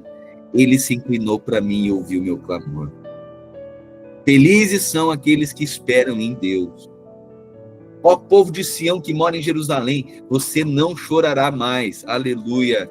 Ele será bondoso quando lhe pedirem ajuda. Certamente atenderá aos seus clamores. Embora o Senhor lhe tenha dado angústia como alimento e aflição como bebida, ele permanecerá com vocês para lhes ensinar. Vocês verão seu mestre com os próprios olhos, e seus ouvidos o ouvirão. Uma voz atrás de vocês dirá, este é o caminho pelo qual devem andar. Quer se voltem para a direita, quer para a esquerda. Então vocês destruirão seus ídolos de prata e suas valiosas imagens de ouro. Jogarão tudo fora como se fossem trapos imundos e dirão, já vai tarde. Então o Senhor os abençoará com chuva na época de plantar. Aleluia.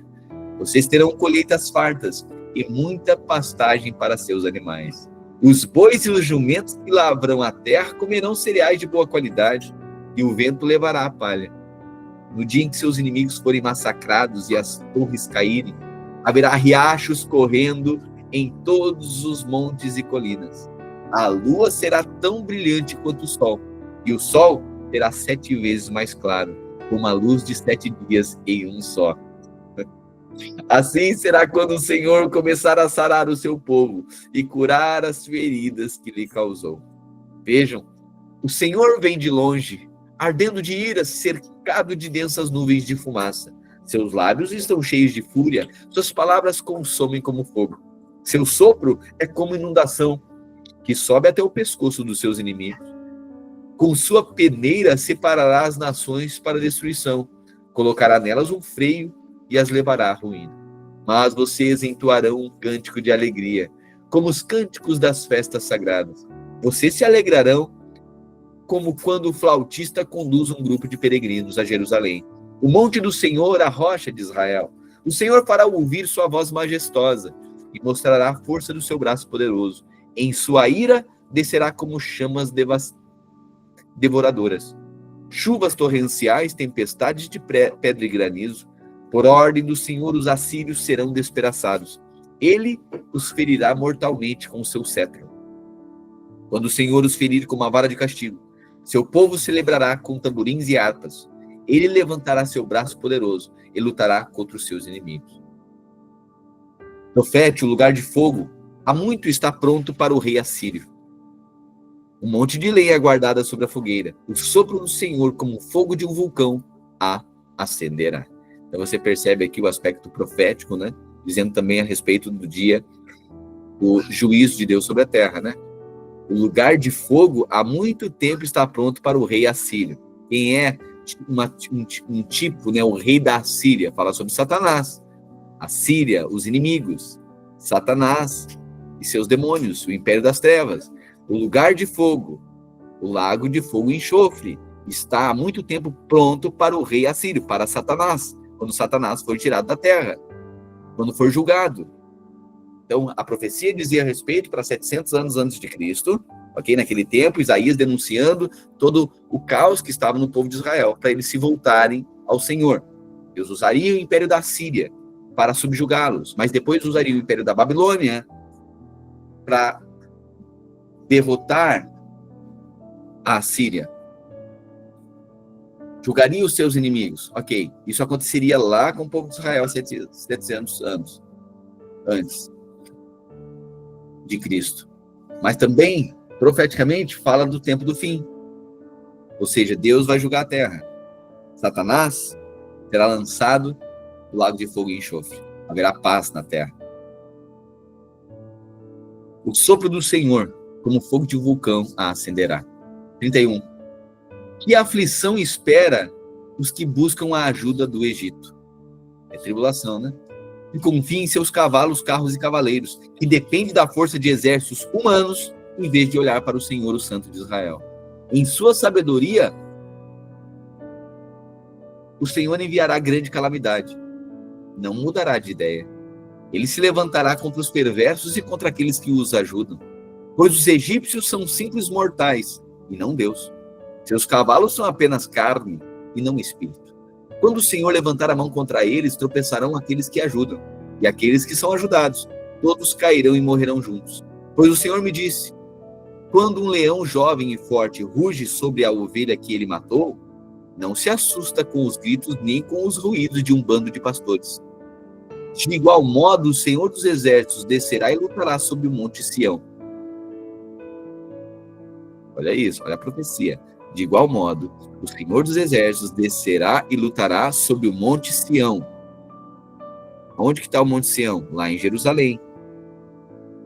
Na frente ali onde estava o templo, que hoje está destruído, está o Monte das Oliveiras.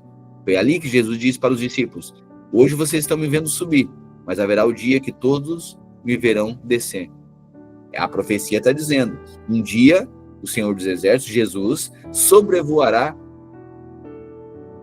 Jerusalém, descerá e lutará sobre o Monte Sião. Está falando do Armagedon, o dia que Jesus virá em glória, irá pairar ali no Monte das Oliveiras, sobre Jerusalém, e vai vingar toda a maldade da terra. O anticristo e seus exércitos serão destruídos.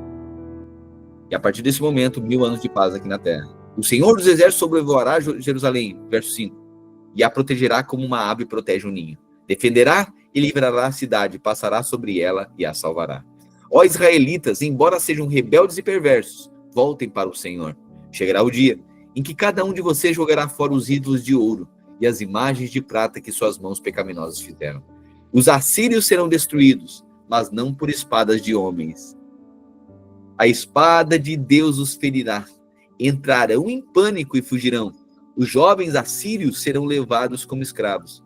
Até os mais fortes tremerão de pavor. E os príncipes fugirão ao ver suas bandeiras de guerra. Assim diz o Senhor, cujo fogo queima em Sião, cujas chamas ardem em Jerusalém. Vejam, 32. Aí vem um rei justo. Seus príncipes governarão com retidão. Aleluia. Está falando do reino. Profeticamente estava falando do reino. Isso que nós estamos aguardando. É o que Jesus disse há 2000 anos atrás. Arrependei-vos. João Batista disse, arrependei-vos porque é chegado o reino dos céus. Jesus diz, bem-aventurados os mansos, pois deles é o reino dos céus. Os mansos herdarão a terra. Bem-aventurados os pobres de espírito, porque deles é o reino dos céus. Bem-aventurados quando vocês forem perseguidos por causa da justiça, porque deles é o reino dos tais, é o reino dos céus. O reino, Jesus falou do reino. É isso que virá sobre a terra. O reino, 1000 anos de paz aqui na terra. Vejam, aí vem o rei justo. Esse mundo não vai ficar do jeito que está. Jesus vai vingar a maldade aqui na terra. E vai estabelecer 1000 anos de paz aqui na terra. É isso que nós estamos esperando. Vejam, aí vem um rei justo. Seus príncipes governarão com retidão. Cada um será como um abrigo contra o vento e o refúgio contra a tempestade, como um riacho no deserto e sombra de uma grande pedra em terra seca. Então, todos que têm olhos verão a verdade. Olha aqui. 32. Os olhos dos que veem não se ofuscarão, e os ouvidos dos que ouvem estarão atentos. Então, todos os que têm olhos verão a verdade, e todos que têm ouvidos a ouvirão. Até os que se iram depressa terão bom senso e entendimento, e os que gaguejam falarão com clareza. Naquele dia, os tolos não serão considerados heróis, e as pessoas sem caráter não serão respeitadas. Tá vendo? Porque é isso que a gente vê hoje, né? O que é herói? Os heróis. Já viu que os nossos heróis são todos deturpados? As celebridades, os heróis do mundo são todos deturpados. Naquele dia, os tolos não serão considerados heróis e as pessoas sem caráter não serão respeitadas. Pois os tolos dizem tolices e planejam mal, praticam perversidade e espalham falsos ensinamentos a respeito do Senhor, negam comida aos famintos e não dão água aos sedentos. As artimanhas dessa gente sem caráter são perversas, tramam planos maldosos e mentem para condenar os pobres, mesmo quando a causa dos pobres é justa. Os generosos, porém, planejam fazer o que é generoso e permanecem firmes em sua generosidade. Ouçam, mulheres negligentes, prestem atenção, vocês que são tão arrogantes. Em breve, pouco mais de 1 ano, vocês presunçosas ficarão apavoradas. Suas plantações de frutas nada produzirão e não haverá colheitas. Tremam, mulheres negligentes, deixem de lado sua arrogância, arranquem suas lindas roupas e vistam de pano de saco. Batam no peito em lamento por suas belas propriedades e videiras frutíferas. Pois suas terras ficarão cobertas de espinhos de mato, seus lares alegres e suas cidades felizes desaparecerão. O palácio será abandonado e a cidade sempre agitada ficará vazia. Jumentos selvagens andarão soltos e rebanhos pastarão nas fortalezas e nas torres de vigia. 15. Até que por fim o Espírito seja derramado do céu sobre nós, então o deserto se tornará campo fértil. Olha só, até que por fim o Espírito do céu seja derramado sobre nós. Então o deserto se tornará campo fértil, e o campo fértil produzirá colheitas fartas. A retidão governará no deserto, e a justiça no campo fértil. E essa justiça trará paz. Haverá sossego e confiança para sempre. Meu povo viverá em paz, aleluia, tranquilo em seu lar. Terá descanso e segurança. Ainda que os bosques sejam destruídos e a cidade seja arrasada, o povo será abençoado. Onde quer que semeiem, terão colheitas fartas. Seu gado e seus jumentos pastarão livremente. 33. Que aflição espera vocês, assírios, que destroem os outros, mas nunca foram destruídos. Olha agora. Agora Deus fala, por fim, né? Esse é o último capítulo que a gente lê hoje. Deus permitiria que o império da Síria viesse e desse contra Israel e os vencesse. Ok? Mas agora Deus profetiza, usa o profeta para profetizar contra a Síria, dizendo que a aflição espera vocês, assírios, que destroem os outros, mas nunca foram destruídos. traem os outros, mas nunca foram traídos. Quando terminarem de destruir, serão destruídos. Quando terminarem de trair, serão traídos. Mas tem misericórdia de nós, Senhor, pois esperamos em Ti. Sê nosso braço forte a cada dia, nossa salvação em tempos de angústia. O inimigo corre quando ouve a Tua voz. Quando Te levantas, as nações fogem. Como os campos são despojados por lagartos e gafanhotos, assim o exército da Síria será despojado. Embora o Senhor seja grandioso e viva nos céus, fará de Sião a habitação de sua justiça e retidão. Ele será seu firme alicerce e lhe proverá farto suprimento de salvação, sabedoria e conhecimento. O temor do Senhor será o teu tesouro. Agora, porém, seus guerreiros valentes choram em público. Seus embaixadores da paz derramam lágrimas de amargura. Suas estradas estão desertas. Ninguém mais viaja por elas. Quebraram o tratado de paz. E não se importam com as promessas que fizeram perante testemunhas. Não têm respeito por ninguém. A terra de Israel murcha de tanto chorar. O Líbano seca de vergonha.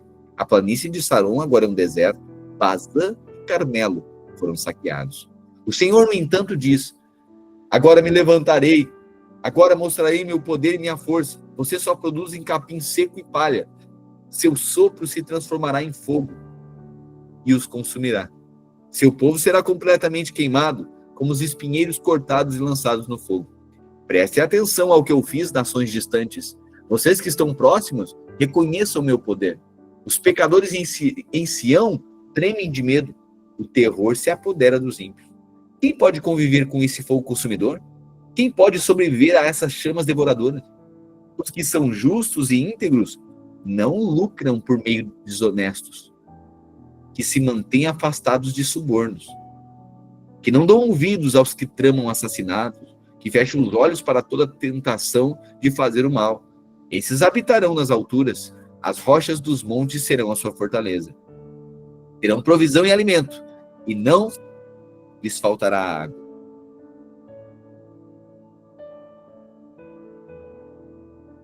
Seus olhos verão o rei em todo o seu esplendor. Verão uma terra que se estende para longe. Vocês se lembrarão desse tempo de terror e perguntarão: onde estão os oficiais que contaram nossas torres? Onde estão os que registraram o despojo tirado da nossa cidade derrotada? Não verão mais esse povo arrogante, que fala língua estranha e desconhecida. Em vez disso, verão Sião como lugar de festas sagradas. Verão Jerusalém cidade tranquila e segura. Será como uma tenda com as cordas bem esticadas e estacas firmemente cravadas no chão. O Senhor será poderoso, será como um largo rio de proteção, que nenhum adversário consegue atravessar, em que nenhuma embarcação inimiga consegue navegar. Pois o Senhor é o nosso juiz, nosso comandante e nosso rei. Ele nos livrará. As velas dos inimigos pendem soltas de mastros quebrados, presas com cordas inúteis. Seu tesouro será repartido entre o povo de Israel. Até mesmo os deficientes físicos receberão sua parte. O povo já não dirá: estamos doentes e indefesos, pois o Senhor perdoará os seus pecados. Amém? Mais uma vez, a gente está chegando aqui ao fim da profecia dessa denúncia profética contra Israel, Jerusalém, os habitantes de Israel que haviam se desviado do Senhor. Deus levantou o profeta Isaías para denunciar contra as lideranças de Israel e que eles passassem essa mensagem para Israel, pela obstinação, pela idolatria, pelos pecados deles. A gente está lendo aqui uma série de capítulos que estão fazendo essa denúncia. Lembrando que muitos símbolos, nomes de cidades, regiões, isso é tudo para judeu. Entendam que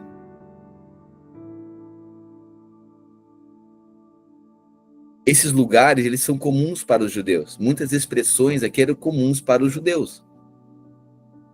A Bíblia, ela fala para dois povos, os judeus e os gentios. O Novo Testamento é para os gentios.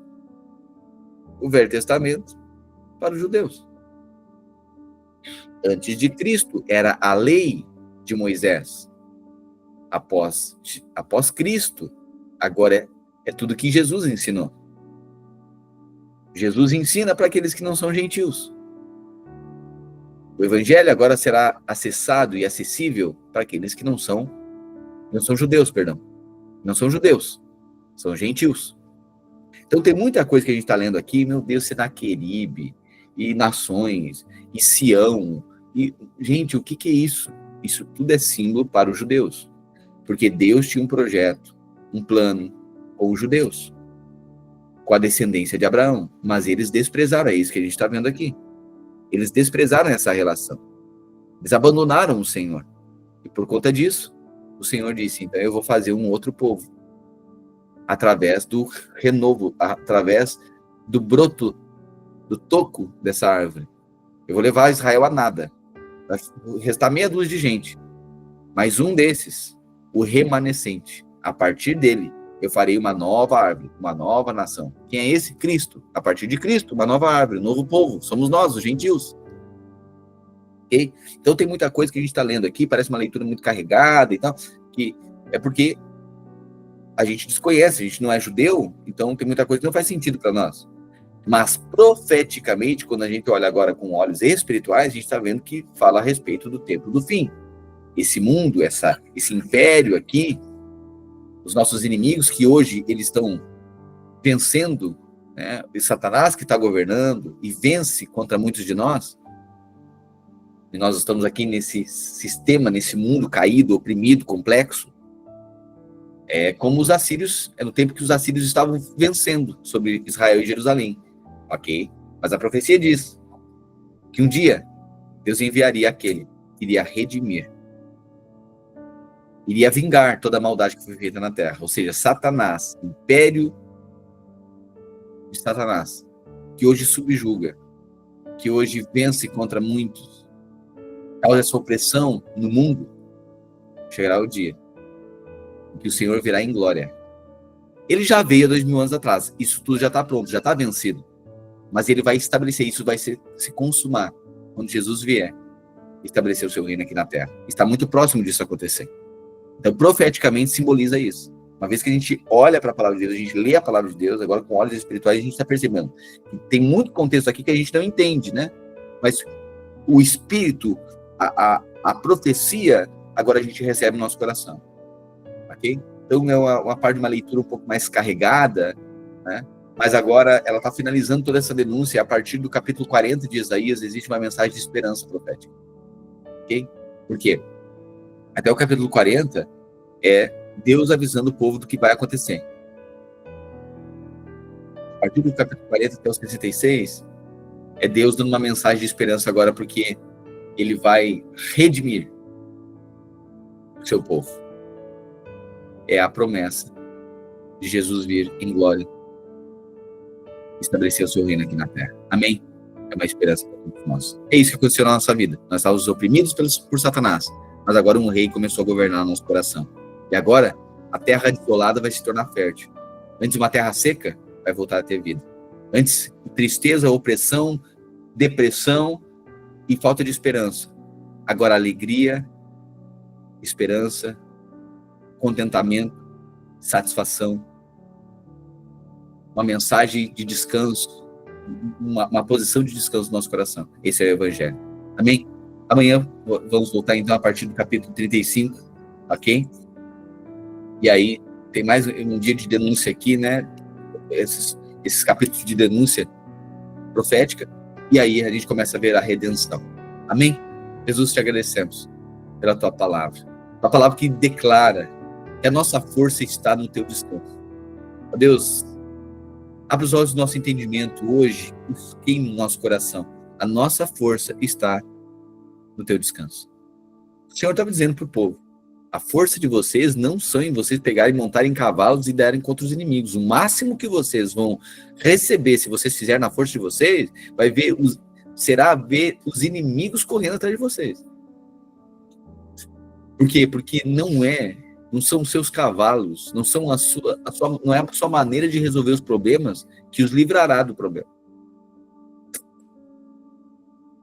A sua força está no meu descanso. Vocês vão vencer olhando para mim, declarando, confiando, crendo, se submetendo, esperando. É assim que vocês vão vencer. O Senhor irá correr com seus inimigos. O Senhor irá devastar, confrontar, destruir os seus inimigos. Senhor, hoje, nós recebemos essa palavra no nosso coração. Livra-nos, ó Deus, de colocar os nossos cavalos em campo de batalha. Pois a batalha é do Senhor, a guerra é do Senhor. Faz o nosso coração descansar nas tuas promessas.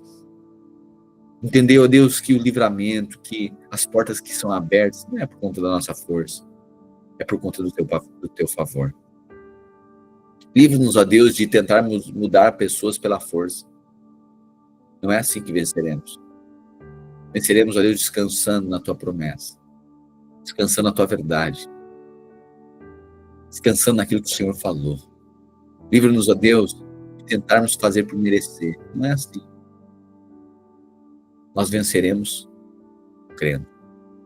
Nós oramos e te agradecemos pela tua bondade dispensada a nós. Em nome de Jesus. Amém e amém.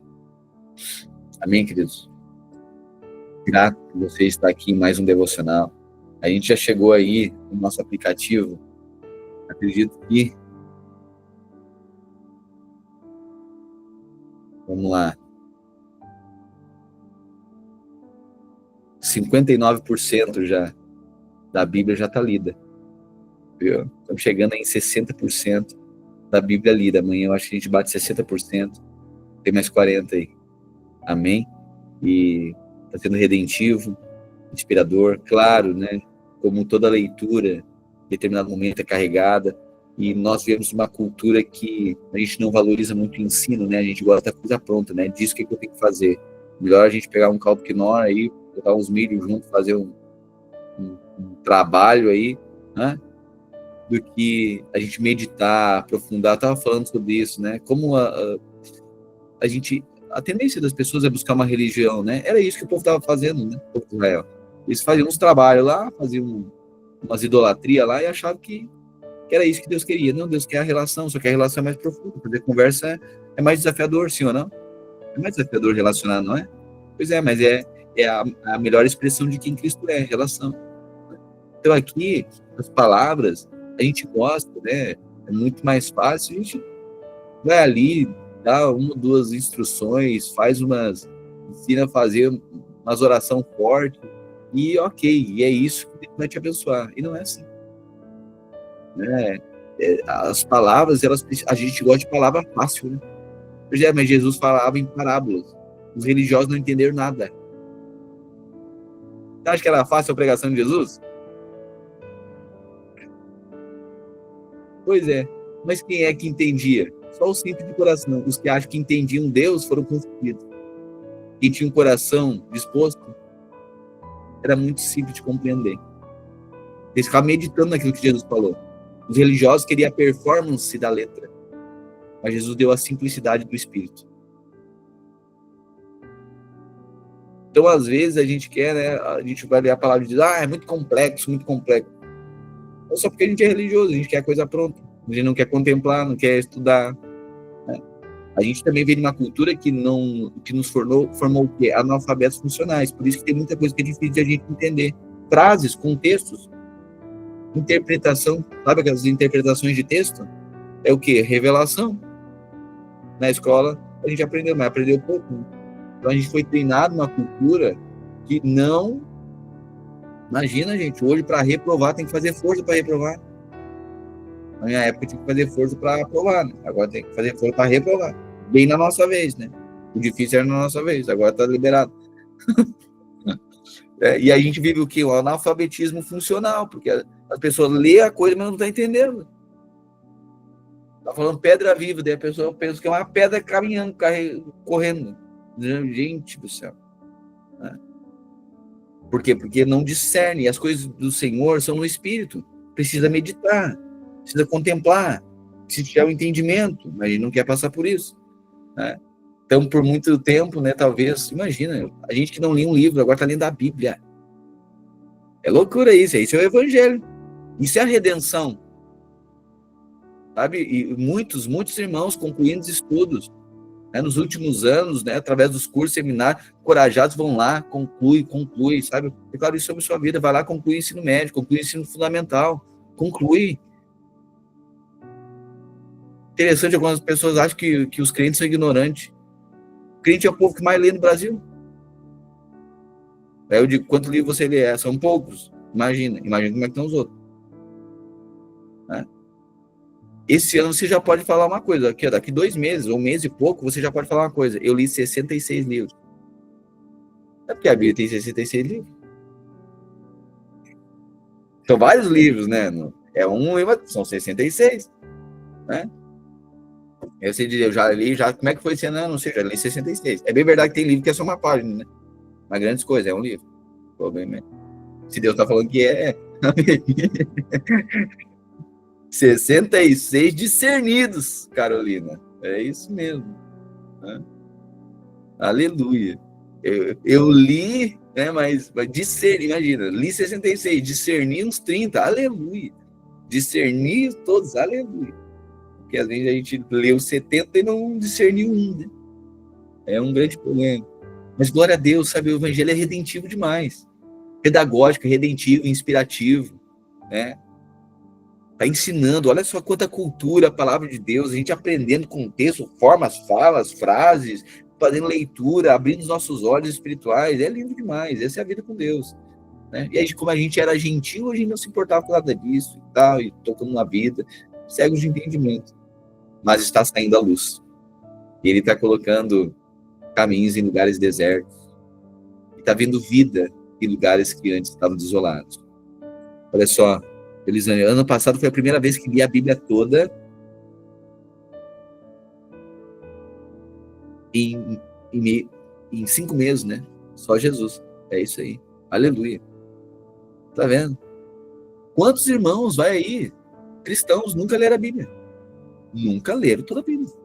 Não são poucos.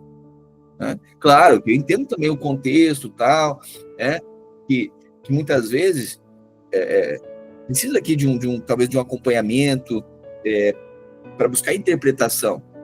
Mas eu falo assim, isso aqui, por favor, não tem glória humana, isso aqui é o mínimo que a gente deve fazer. Meu Deus, se a palavra é o que vai nos guiar, a palavra que é a vida, isso aqui é o que é para ser comum.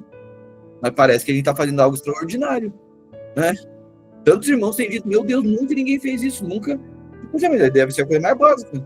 Um pastor deve fazer, apacentar a ovelha e guiar para os pastos. O que é pasto? Alimento. O que é o nosso alimento? Eu falei isso para você, pastor não é de ovelha, pastor é de pasto. Guia-me a pasto verdadeiramente. Guia-me a palavra. O pastor é o que conduz o rebanho de Cristo, tá?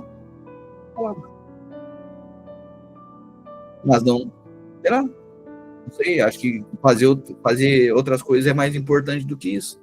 Né? A graça nos alcançou, irmãos. Então, glória a Deus, muita bondade, né? Muita bondade de Deus sobre nós. Eu quero, mais uma vez, ser grato à sua vida aqui, à sua constância aqui, né? E esse ano, para alguns pela primeira vez, tem alguns primeira vez, né?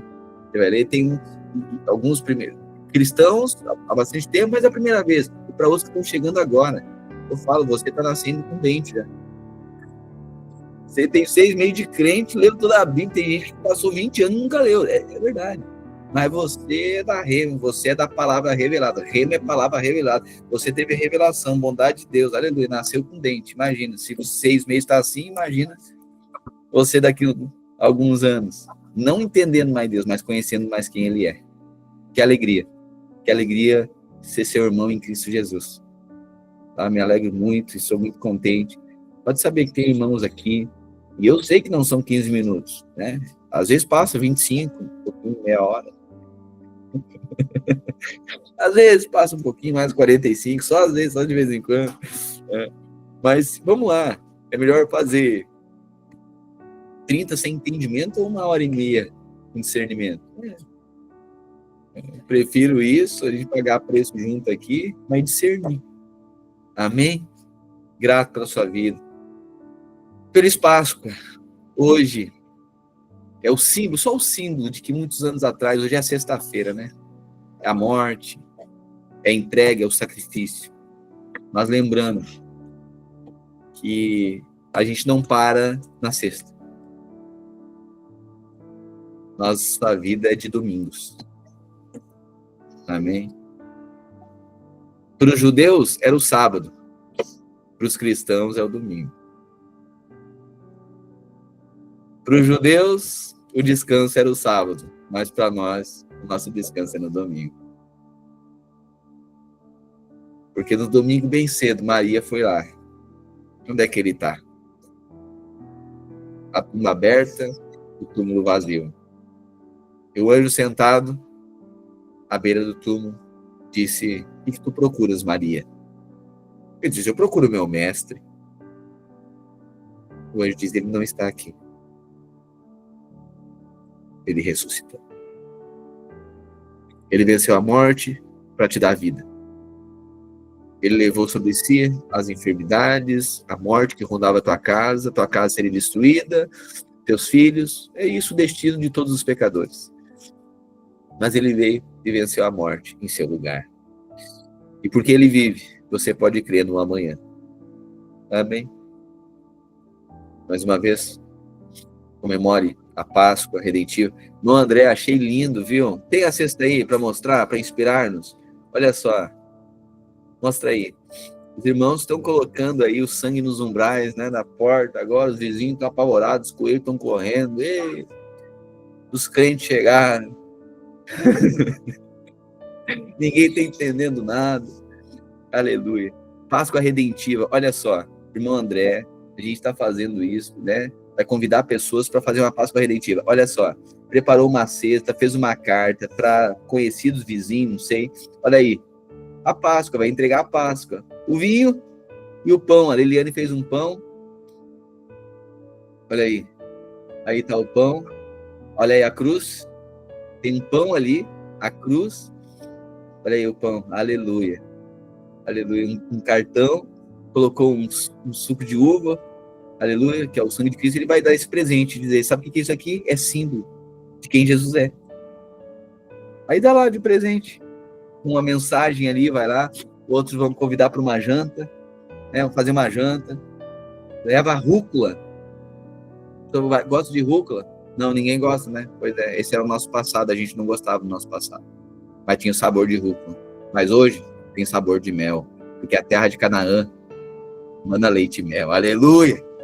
Meu Deus do céu, leva mel para a mesa, o alho já levou, né? Leva mel para a mesa, leva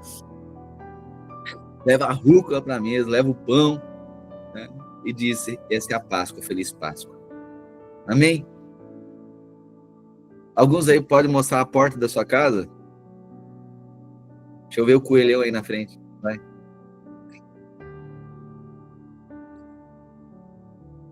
Quem é que fez decoração aí?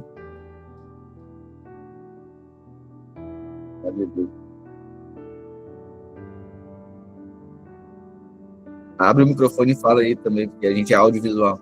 Pastor, aqui em casa ficou assim. Aleluia. Olha que lindo. Ele vive. Aleluia. Lindo, Chay. Que lindo. Glória a Deus. Que alegria. Ficou assim, pastor, ó. Olha aí. Ele vive. A cruz, a coroa. Aleluia. Que lindo, Elis. Glória a Deus. Quem mais? Vai lá, Maziele. Olha lá, a coroa. Essa lindo. Coroa com uma cruz aqui, pastor. Aleluia. Lindo. Parabéns, queridos. Muito bonito. Olha. André, Ricardo. Tô com a foto aqui, ó. Aleluia. A gente colocou na porta, assim, dessa forma aí. Maravilhoso. Fizemos uma guirlanda ali, né? Aleluia. Isso aí é do Jesus ressurreto, né? Aleluia. É isso. Essa aí é a coroa do domingo. É isso, mas já tá lá, pastor. Amém. A gente não para na sexta, né? Aleluia. Tem a cesta e tem a coroa, né? É isso, pastor. Tá com o pão e o vinho aí. Amém. Aleluia. Que alegria. A Maziele. Olha aqui. Isso aqui o Matias fez junto, pastora. Uau. Eu vou mostrar aqui, irmãos, aqui em casa. Peraí. Ó, pastor. Oi. A casa ficou assim, ó. O Miguel e o Davi auxiliaram. Aleluia. Os amigos, a gente fez na semana passada, né? Então passou a semana toda essa porta assim com a coroa. Claro, Diz maravilha. que a Kombi vem pegar o Miguel aqui na porta. Sim. Os colegas dele olharam, né? E ficaram. E eu disse, Miguel, agora tu chega lá e tu explica, né? Para eles saberem o que é, porque eles nunca viram, né? Claro. Então, e eles voltaram, eles só faziam um sinal de positivo para nós, né?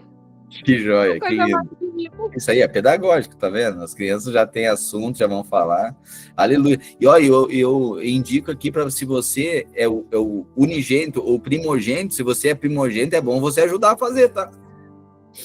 Passar o sangue nos umbrais da porta aí dá um jeito, tá? Porque parece que o anjo da morte vem endereçado para os primogênitos, né? É bom passar o sangue. Amém, o sangue já está na sua vida. Olha aqui. Olha aqui. Aqui em casa, aqui, ó. A tumba tá vazia. Cadê a lanterna? Quer ver? Peraí. Oi? Aqui. Ah, tá ao contrário. Peraí. Tava assim. Assim? Assim é na sexta. Agora eu tô Assim é no domingo. Aleluia. Ah, maravilhoso. Maravilhoso. Amém, queridos? Boa tarde para você. Lembrando, então, agora esse feriadão aí, né? Segunda-feira estaremos juntos na Conferência da Vinha, na Araújo Viana, aqui em Porto Alegre, ok? Lembrando que esse ano nós também temos a nossa conferência, que será em setembro, já vai se organizando para isso, ok? Logo, em breve a gente já vai divulgar também ingressos, coisas assim, ok? Mas essa semana terá a Conferência da Vinha, na segunda-feira. E tem como você comprar também ingresso na hora, ok? Então, se você puder, organize-se aí para nós estarmos juntos. Amém? Graça e paz, boa sexta, na esperança do melhor dos domingos.